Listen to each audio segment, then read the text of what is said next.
Olá, eu sou Mili Freire, seja muito bem-vindo por aqui. No vídeo de hoje eu vou explicar o capítulo 4 do Evangelho de Mateus, que na verdade é a continuação do capítulo 3. Não por ser um após o outro, mas por ser uma história narrada em um capítulo que passa a ser narrada no próximo capítulo, o que vai acontecer depois que Jesus sai ali do Rio Jordão, onde ele foi batizado por João Batista. Esse capítulo tem por título A Tentação de Jesus. No vídeo anterior falamos sobre a pregação de João Batista no deserto, e o batismo de Jesus. E no vídeo de hoje vamos falar sobre a tentação de Jesus, que acontece logo após o batismo. Esse capítulo nos mostra Jesus sendo conduzido pelo Espírito ao deserto para ser tentado pelo diabo. Vamos entender que Deus não estava testando a capacidade de Jesus resistir às tentações do inimigo, pois Jesus tem todo o poder nos céus e na terra e o inimigo jamais venceria o nosso Salvador. Em Gênesis 3,15, Deus diz para a serpente: "Porém inimizade entre ti e a mulher, entre a linhagem da mulher e a tua linhagem. Ela te esmagará a cabeça e tu ferirás seu calcanhar." Quando Deus diz que a mulher e seus descendentes esmagaria a cabeça da antiga serpente, entendemos que da mulher viria um que esmagaria a cabeça da antiga serpente, e este é o Messias. E se Deus diz que algo vai acontecer, isso não muda, porque toda palavra dita por Deus, ela se cumpre.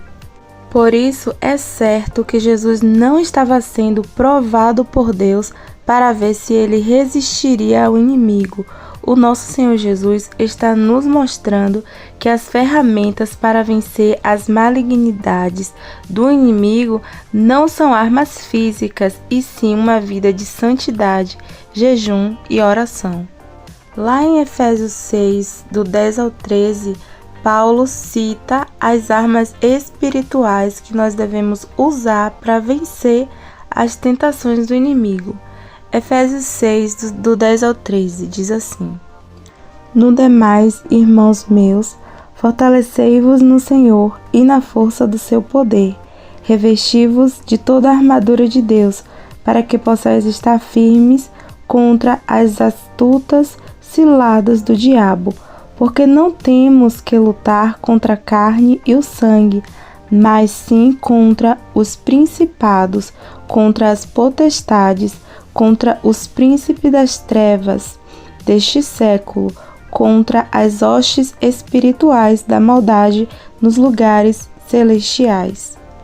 Portanto, tomai toda a armadura de Deus, para que possais resistir no dia mau, e havendo feito tudo isso, ficar firme."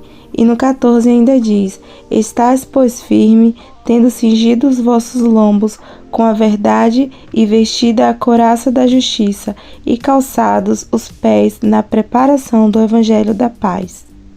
Eu disse Efésios 6, do 10 ao 13, mas se você continuar a leitura aí até o versículo 20, você vai ver muitas instruções dadas por Paulo para os crentes viver revestido do poder de Deus e resistir às tentações do inimigo. Voltando lá para Mateus, capítulo 4, no verso 3, diz que o diabo chegou a Jesus e disse que se Jesus fosse filho de Deus, que ele transformasse pedras em pães. Observe isso aqui comigo. Jesus estava em jejum há 40 dias e 40 noites. E provavelmente Jesus tinha fome, pois Jesus ele era 100% homem e 100% Deus. Provavelmente, ele teria fome, porque ele tinha necessidades humanas. E podemos observar que o inimigo usou a necessidade de Jesus para tentá-lo, quando ele diz: "Se tu for filho de Deus, transforma essas pedras em pães." E às vezes o diabo ele pode fazer o mesmo com as pessoas, usar o momento mais frágil, usar as necessidades das pessoas para tentar fazer que aquela pessoa caia nas armadilhas dele. Por isso é muito importante seguirmos os exemplos de Jesus e colocar em prática as atividades espirituais, que são leitura bíblica, jejum, oração e andar em vigilância. Outra observação muito importante que podemos ver é que o inimigo tentou usar o nome de Deus para enganar Jesus, mas Jesus combateu ele com a própria palavra, com a palavra poderosa de Deus. Lá em Deuteronômio 8, versículo 3 diz: "O homem não vive só de pão, mas de toda palavra que sai da boca do Senhor." Então, Jesus conhecia a palavra, só que o inimigo também conhecia, mas Jesus, ele sabia qual era a verdade da palavra. E o inimigo estava usando a verdade de Deus para tentar enganar, colocando ali mentiras e engano no meio da verdade. E o Senhor Jesus, como conhecedor, ele não se deixou ser enganado. Aqui podemos entender a importância de conhecer a palavra de Deus, de estudar a palavra de Deus, para não sermos enganados com falas estranhas em nome de Deus, quando na verdade é o inimigo tentando nos enganar. Ainda no capítulo 4, do verso 12 ao 16, se cumpre uma profecia na vida de Jesus, dita pelo profeta Isaías. Do verso 18 ao 25, Jesus começou a pregar o Evangelho e a chamar seus discípulos, e assim finaliza o capítulo 4 do Evangelho de Mateus. Fica por aqui porque ainda tem muita coisa para a gente aprender sobre Jesus. São 28 capítulos do Evangelho de Mateus e nós vamos estudar todos eles.